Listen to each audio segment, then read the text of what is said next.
തന്നെയാണ്. കാരണം സ്ത്രീകളെ സംബന്ധിച്ച വിഷയങ്ങളിൽ എനിക്ക് ഭയങ്കര താല്പര്യമാണ്. ഇത് എന്താണെന്ന് എനിക്ക് അതിനുള്ള കുട്ടിക്കാലം തൊട്ട് എനിക്ക് അങ്ങനെയാണ്. സ്ത്രീകളുടെ വിഷയങ്ങൾ സംസാരിക്കാനും അല്ലെങ്കിൽ സ്ത്രീകളോട് ഇടപെടാനും എനിക്ക് ഭയങ്കര ഇഷ്ടമാണ്. അപ്പൊ നിങ്ങളെല്ലാവരും ഒത്തിരി സ്ത്രീകളെ കാണാൻ പോകുന്നത് അല്ലെങ്കിൽ നിങ്ങൾ സമൂഹത്തിൽ ഇറങ്ങി പ്രവർത്തിക്കുന്നവരാണെന്ന് എനിക്കറിയാം. അപ്പൊ അതുകൊണ്ട് എന്താണോ ഞാനിവിടെ പറയുന്ന കാര്യങ്ങളെല്ലാം അത് ഇവിടെ ഈ ഉള്ള ഒരു 50 പേരിലല്ല, അത് അതിൽ നിന്ന് പഠനം ഒത്തിരി പേരിലേക്ക് എത്തും എന്നുള്ളത് വളരെ സന്തോഷമുള്ള കാര്യമാണ്. ഇപ്പൊ മെൻസസ് എന്ന് പറഞ്ഞാൽ എല്ലാവർക്കും അറിയാം അല്ലെ. മുമ്പൊക്കെ ആണെങ്കിൽ കുട്ടികൾക്ക് ഒരു 15 ഒരു 14-15 വയസ്സിലൊക്കെയാണ് മെൻസസ് ഉണ്ടാവുന്നത്. ഇന്ന് അങ്ങനെയാണോ? അല്ല അല്ലെ. നമ്മുടെ വീട്ടിലെ കുട്ടികളാണെങ്കിലും ഇപ്പൊ സത്യം പറഞ്ഞ പെൺകുട്ടികളുള്ള മാതാപിതാക്കൾക്ക് അല്ലെങ്കിൽ അമ്മമാർക്ക് വലിയൊരു പേടിയാണ് അല്ലെ. കാരണം 8 വയസ്സ് 9 വയസ്സ് 10 വയസ്സിലൊക്കെയാണ് കുട്ടികൾ എനിക്കറിയാം 8 വയസ്സിലൊക്കെ ഈ മെൻസസ് വന്നിട്ടുള്ള ആർത്തവം തുടങ്ങിയിട്ടുള്ള കുട്ടികൾ. കാരണം 14-15 വയസ്സ് എന്ന് പറഞ്ഞാൽ ആ കുട്ടികൾക്ക് ഇത്തിരി ബോധം വെച്ച് തുടങ്ങും അല്ലെ. വലിയ ബോധമൊന്നും ഇല്ല, എന്നാലും 8-9 വയസ്സിലാവണേക്കാളും ഭേദാണെന്ന് ഈ 14-15 വയസ്സിൽ കുട്ടിക്ക് മെൻസസ് വരുന്നത്. പക്ഷെ വളരെ ചെറിയ പ്രായത്തില് നമ്മളുടെ ഭക്ഷണ രീതികൾ കൊണ്ടായിരിക്കാം വളരെ കുഞ്ഞു പ്രായത്തിൽ തന്നെ കുട്ടികൾ ആർത്തവം തുടങ്ങുന്നു. അപ്പൊ വരുന്ന ഏറ്റവും വലിയൊരു പ്രശ്നം എന്താണ്? അവർക്ക് സ്വയമായിട്ട് ഈ കാര്യങ്ങൾ നോക്കാൻ, അതായത് അപ്പൊ നമ്മളിവിടെ ആർത്തവ ശുചിത്വം എന്നൊക്കെ പറയുന്നുണ്ട്, അതിനെ കുറിച്ച് അവർക്ക് വലിയ ബോധമൊന്നും ഉണ്ടാവില്ല. കാരണം ചെറിയ കുട്ടികളാണ്. അപ്പൊ അതുകൊണ്ട് അത് വലിയൊരു വെല്ലുവിളിയാണ് നമ്മുടെ സമൂഹത്തിലേക്ക്. ഇനി നമ്മൾ വിചാരിക്കും കുറച്ച് വലുതായ അവരിതൊക്കെ ശ്രദ്ധിക്കുന്നു, വെറുതെയാണ്. കാരണം ഇപ്പോഴത്തെ തലമുറ, ഞാൻ എന്താ പറയാ എല്ലാരെയും കുറ്റം പറയണമെന്ന് നിങ്ങൾ വിചാരിക്കരുത്. ഞാൻ നിരന്തരം ഒരു 150-200 പേരെങ്കിലും ആശുപത്രിയിൽ കാണുന്ന അനുഭവം വെച്ച് ഞാൻ പറയണം, ഇപ്പോഴത്തെ തലമുറയ്ക്ക് വ്യക്തി ശുചിത്വമൊക്കെ വളരെ കുറവാണ്. കുളിച്ചില്ലെങ്കിലും അവർ മേക്കപ്പ് ഒക്കെ ഇട്ട് നല്ല ഭംഗിയായിട്ടൊക്കെ നടക്കും. അപ്പൊ പുറത്തിറങ്ങണമെങ്കിൽ ലിപ്സ്റ്റിക് ഇടുമായിരിക്കും, പക്ഷെ കുളിക്കണം എന്ന് യാതൊരു നിർബന്ധമില്ല. ഞാൻ ഉറപ്പിച്ചു പറയണെന്ന് വെച്ചാൽ എന്റെ വീട്ടില് 2 ടീനേജേഴ്സ് ഉണ്ട്. അവരെ കണ്ടതിലാണ് പറയുന്നത്. കാരണം നമ്മള് രാവിലെ എണീറ്റ് ഒന്ന് കുളിച്ചുകൂടെ എന്ന് വെച്ചാൽ വരുന്ന ഉത്തരം എന്താ?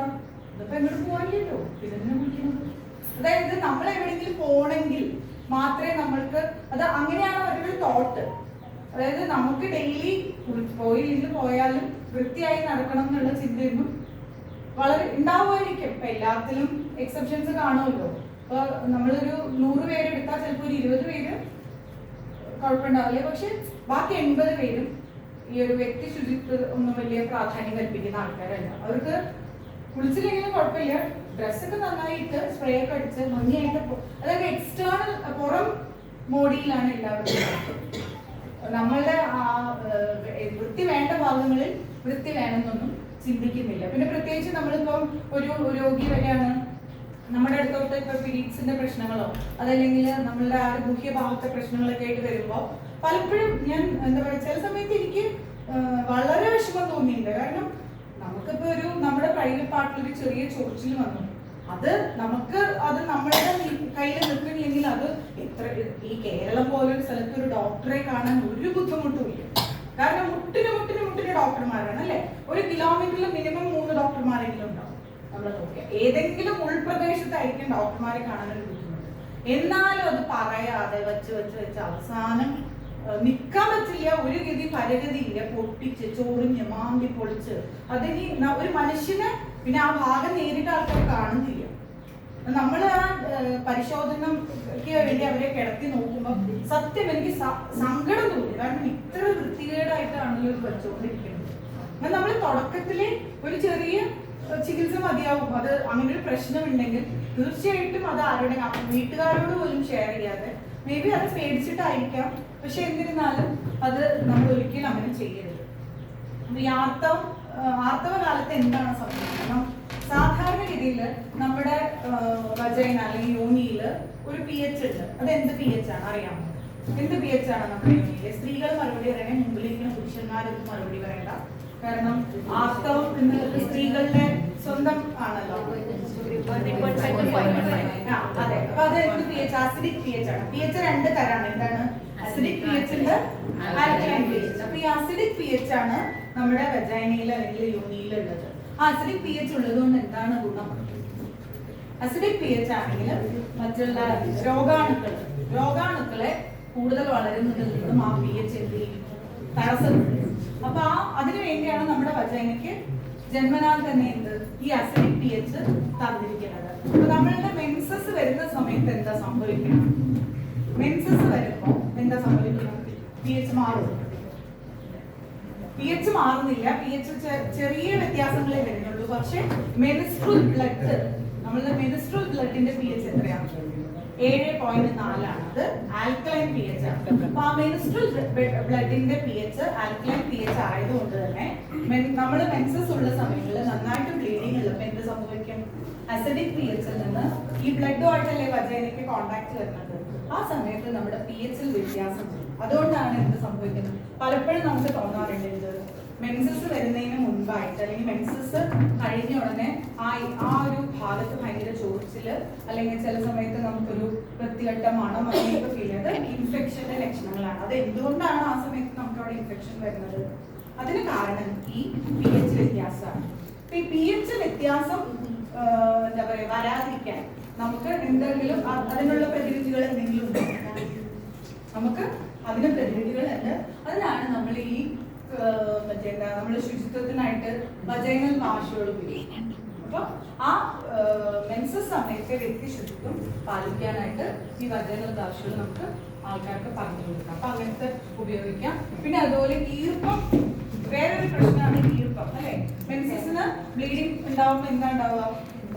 മെൻസസിന് ബ്ലീഡിങ് വരുമ്പോൾ തീർച്ചയായിട്ടും ആ ഭാഗം മുഴുവൻ ഈർപ്പം ഉണ്ടാവും. അപ്പൊ ആ ഈർപ്പം വരുന്നതും രോഗാണുക്കളുടെ വളർച്ചയെ, പ്രത്യേകിച്ചും ഫംഗൽ ഇൻഫെക്ഷൻ. നമ്മുടെ വജൈനയിൽ എന്തുണ്ട്?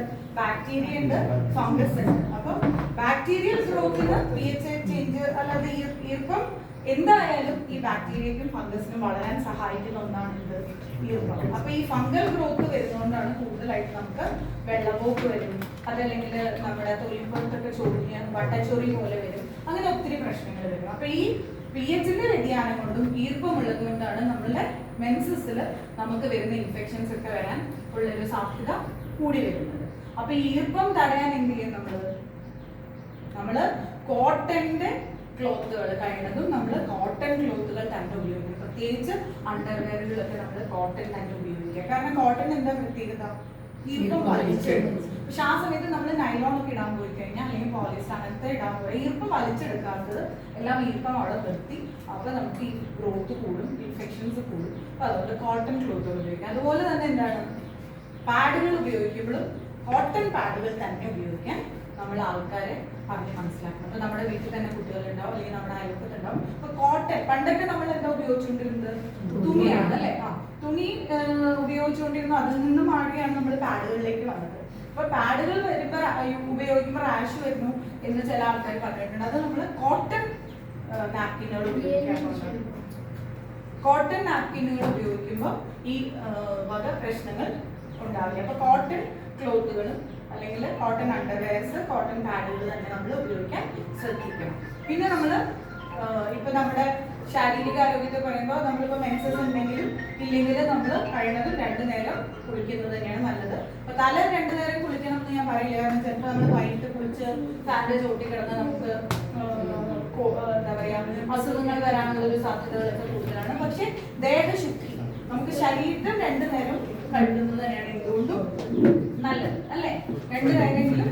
ഇനിയിപ്പോ നമുക്ക് ഇൻ കേസ് നമുക്ക് എന്തെങ്കിലും കാരണവശാൽ മേല് മൊത്തം കഴുകാൻ പറ്റിയില്ലെങ്കിലും നമ്മൾ നമ്മുടെ എന്താ പറയാ പ്രൈവറ്റ് പാർട്സ്, അതായത് നമ്മുടെ വജൈന, അതല്ലെങ്കിൽ നമ്മുടെ ആ മലദ്വാരത്തിന്റെ ഭാഗം, ആ ഏരിയയൊക്കെ 2 or 3 പ്രാവശ്യം കഴുകുന്നത് തെറ്റില്ല.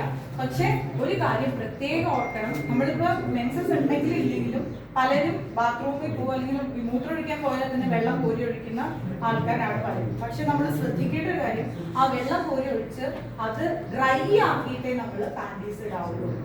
ഒരു ബക്കറ്റ് വെള്ളം കോരി ഒഴിച്ച് അതേപോലെ ആ പാൻറ്റീസ് വലിച്ചിട്ടാൽ ആ വെള്ളം മുഴുവൻ ആ പാൻറ്റീസിലുണ്ടാവും. അപ്പൊ ആ ഈർപ്പം അവിടെ നിൽക്കും. അപ്പൊ ഒരിക്കലും അങ്ങനെ ചെയ്യരുത്. നമ്മൾ എപ്പോഴും ആ കഴുകി കഴിഞ്ഞ ഏരിയ ഡ്രൈ ആക്കിയിട്ടേ നമ്മള് നമ്മുടെ വസ്ത്രം ഇടാൻ പാടില്ല. അതിപ്പോ ആ ഒരു ഏരിയയിലല്ല, നമ്മുടെ കക്ഷത്തിലൊക്കെ പലപ്പോഴും ചൊറിച്ചില് വരാറുണ്ട് അല്ലെ. അതിനൊക്കെ കാരണം നമ്മൾ ഈർപ്പമാണ്. അപ്പൊ നമ്മൾ വേർക്കുമ്പോഴും ചൊറിച്ചില് വരാൻ സാധ്യത കൂടുതലാണ്. അപ്പൊ നമ്മൾ നന്നായിട്ട് വേർക്കുന്ന ആളുകളാണെങ്കിൽ മേല് 2 or 3 പ്രാവശ്യം കഴുകിക്കൊണ്ടൊന്നും തെറ്റില്ല. പക്ഷെ കഴുകി നന്നായിട്ട് ഡ്രൈ ആക്കി ഇട്ട് മാത്രം നമ്മൾ വസ്ത്രം ധരിക്കണം. അതല്ലെങ്കിൽ ആ ഇരിപ്പ് അവിടെ നിന്ന് ഇൻഫെക്ഷൻ വരാൻ സാധ്യതയുണ്ട്. പിന്നെ നമ്മൾ പീരീഡ്സിന്റെ സമയത്ത് ഈ പാഡ് മാറ്റും. എത്ര മണിക്കൂർ ഇടവിട്ട് പാഡ് മാറ്റണം? 4 മണിക്കൂർ മുതൽ 6 മണിക്കൂർ വരെ. 4 മണിക്കൂർ മാറ്റുന്നതാണ് നല്ലത്. അത് നമ്മൾ ബ്ലഡ് ആയോ ഇല്ലയോ എന്നൊന്നും നോക്കണ്ട. 4 മണിക്കൂർ കഴിഞ്ഞാൽ പാഡ് മാറ്റണം. അത് മാക്സിമം ഒരു 6 മണിക്കൂർ വരെ വെക്കാൻ പാടുള്ളൂ. നമ്മളിപ്പോ ഒരു സ്ഥലത്ത് പോയി യാത്ര പോവാണ്, നമുക്ക് 4 മണിക്കൂറിൽ പാഡ് മാറ്റാനുള്ള ഒരു സാഹചര്യം ഇല്ലെങ്കിൽ മാക്സിമം 6 മണിക്കൂർ വരെ വെക്കാൻ പാടുള്ളൂ. അതല്ലെങ്കിൽ ഈ ബ്ലഡ് അവിടെ ഇരുന്ന് വീണ്ടും അണുക്കൾ വരാനുള്ള, രോഗാണുക്കൾ കൂടാനുള്ള സാധ്യതയുണ്ട്. അപ്പൊ അതുകൊണ്ട് നമ്മൾ 4 മണിക്കൂറിൽ പാഡ് മാറാൻ പറഞ്ഞ് മനസ്സിലാക്കണം.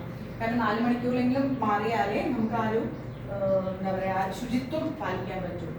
പിന്നെ നമ്മൾ പാഡ് വെക്കുന്നതിന് മുമ്പും വെച്ച് കഴിഞ്ഞിട്ട് എന്ത് ചെയ്യണം? നമ്മുടെ കൈ വൃത്തിയായിട്ട് കഴുകും. നമ്മുടെ കയ്യിലാണ് ഇപ്പോൾ അല്ലെങ്കിൽ എന്തെങ്കിലും ചെളിയൊക്കെ ഉണ്ടെങ്കിൽ നമ്മൾ ഈ പാഡ് വെക്കാൻ പോകുമ്പോൾ അതിലേക്ക് പിടിക്കും. അപ്പൊ അതുകൊണ്ട് കൈ അതിന് മുമ്പും കഴുകണം. അത് കഴിഞ്ഞാലും അവിടെ ഉള്ളത് നമ്മൾ വേറെ എവിടെയെങ്കിലും വരാനൊക്കെ സാധ്യതയുണ്ടല്ലോ. അതുകൊണ്ട് അപ്പോഴും നമ്മൾ എന്ത് ചെയ്യണം? കൈ കഴുകണം. പിന്നെ കഴിയുന്നതും വീട്ടിൽ ഓരോരുത്തർക്കും ഓരോ തോട്ടം സോപ്പ് ഉണ്ടാവുന്നതാണ് നല്ലത്. കാരണം എന്താണെന്ന് വെച്ചാൽ നമ്മൾ ഒത്തിരി സ്കിൻ ഇൻഫെക്ഷൻസ് ഒക്കെ ഇപ്പൊ പ്രത്യേകിച്ചും സ്ത്രീകൾക്കാണെങ്കിൽ പീരീഡ്സ്, സ്ത്രീകളുടെ വജൈനയിൽ എപ്പോഴും ഫംഗസ് ഉണ്ട്. അത് കൂടുമ്പോഴാണ് നമുക്ക് ബുദ്ധിമുട്ടുകൾ വരുന്നത്. പിന്നെ അപ്പൊ അതുകൊണ്ട് തന്നെ നമ്മൾ വീട്ടിൽ ഒരാൾക്ക് നമുക്കൊരു ചെറിയ ചൊറിച്ചിലുണ്ട്, നമ്മൾ തോർത്ത് അതല്ലെങ്കിൽ നമ്മൾ അവിടെ ഉപയോഗിച്ച സോപ്പ് വേറെ ആൾ ഉപയോഗിക്കുമ്പോൾ അത് പകരാനുള്ള സാധ്യതയുണ്ട്. അപ്പൊ അതുകൊണ്ട് കഴിയുന്നതും എല്ലാവർക്കും വ്യക്തിപരമായ കാര്യങ്ങൾ എല്ലാവർക്കും അവനവൻ കീപ്പ് ചെയ്യുന്നത് തന്നെയാണ് നല്ലത്. ഇപ്പൊ നമ്മളിപ്പോ എവിടെ പോവുകയാണെങ്കിലും നമ്മളുടെ സോപ്പ് തോർത്ത്, നമ്മൾ ആരും ബ്രഷ് അങ്ങോട്ടും ഇങ്ങോട്ടും മാറി യൂസ് ചെയ്യാറുണ്ടോ? അതുവരെ ഇപ്പൊ ഹോസ്റ്റലുകളിൽ പിള്ളേർ യൂസ് ചെയ്യുന്നുണ്ട്. പക്ഷെ പൊതുവേ നമ്മൾ അങ്ങനെ ചെയ്യില്ല അല്ലെ, അങ്ങനെ യൂസ് ചെയ്യുന്നവരും ഉണ്ട്.